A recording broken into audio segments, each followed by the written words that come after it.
Hello दोस्तों, आप लोग का स्वागत है मेरे मिनी ब्लॉग में। अनु की स्ट्रगल में सुबह के 7:15 होने ही वाले थे और मैंने सोचा कि बहुत जल्दी-जल्दी अपना काम ख़त्म करके आज अच्छे से पढ़ाई करते हैं। तो मैंने सुबह ही रोटी बना लिया था, खाना-वाना बना लिया था। मैंने सब्ज़ी पहले ही बना लिया था, उसके बाद रोटी बनाया था। फिर घर की सफाई किया।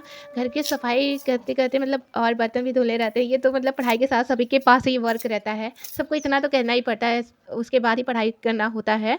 तो देखिए मैं गैस वैस साफ़ कर दी, मैंने किचन-विचन पूरा क्लीन कर लिया। बर्तन-वर्तन धुलने के बाद जब मैं फ्री हो जाती हूँ, फिर ये देखिए दही है। दही मतलब कि जो गुठली में बनाया जाता है वो थोड़ा-सा रेड रेड नहीं कह सकते, बट थोड़ा-सा हल्का-सा रेड रहता है।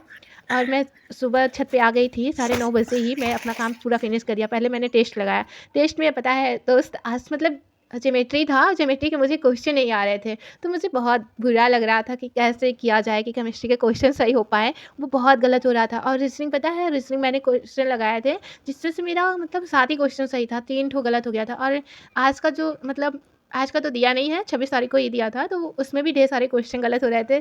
सुबह-सुबह ही मतलब बहुत ख़राब लग रहा था और मैं 3-4 दिन बाद ही टेस्ट लगाया है, तो स्पीड भी नहीं बन रहा था कि मैं जल्दी-जल्दी कर लूँ।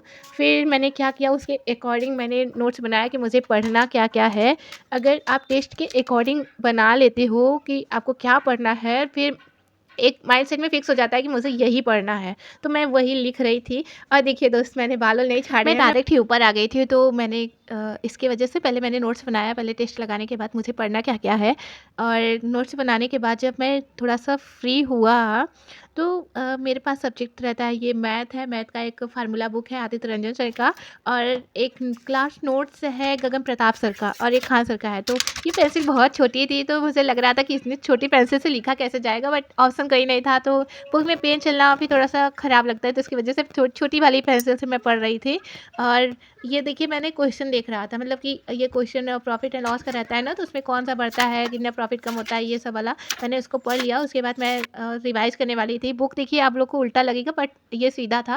मैंने सीधा कैमरा से रिकॉर्डिंग किया, इसकी वजह से आप लोग को थोड़ा-सा उल्टा लग रहा होगा। और ये फार्मूला बुक में एक बार रिवीजन करने से थोड़े बहुत मतलब कि जो भूलते रहते हैं, अगर डेली बेसिस आप टेस्ट लगाते हो तो रिवाइज़ भी हो जाता है, और फार्मूला बुक से फार्मूला भी। तो दिन मतलब जब कोई भी चीज़ बहुत बार पढ़ी जाती है तो ये वो याद हो जाती है। तो बस इसी के लिए है ये फार्मूला बुक, बट मुझे अभी नहीं याद हुआ है। बट मैं कोशिश करती हूँ कि थोड़े बहुत याद रहें। बट नंबर सिस्टम का और चैप्टर का मुझे फार्मूला थोड़ा बहुत याद है, बट और का नहीं याद है। और ये जीके जीएस की बुक थी खान सर की, जिससे मुझे पढ़ना था। और उसमें जो था ना, उसमें युद्ध वाला ही दिया था कि कौन सा बैटल कब हुआ था। तो मैं उसी का रिवीजन कर रही थी कि बैटल वाला एक बार पढ़ने के बाद बैटल थोड़ा-सा याद हो जाए। वो थोड़ा याद करने में मुश्किल होता है क्योंकि सन लगभग सेम ही सेम रहते हैं और किसके-किसके बीच में युद्ध लड़ा गया है। फिर भी हम लोग को बहुत से युद्ध याद हो चुके हैं, जैसे बाबर का युद्ध था, पहले पानी पिया, फिर खाना खाया, फिर आराम किया। वैसा एक ट्रिक रहता है ना, तो ट्रिक से पढ़ा जाए तो बहुत अच्छे से पढ़ा जाता है। ये ढेर सारे पैसे हैं, अगर आप लोग, तो ये सब पैसे आपके होंगे। मिलते हैं नेक्स्ट ब्लॉग में। अगर अच्छा लगे तो लाइक एंड सब्सक्राइब करें। थैंक यू दोस्तों, बाय-बाय।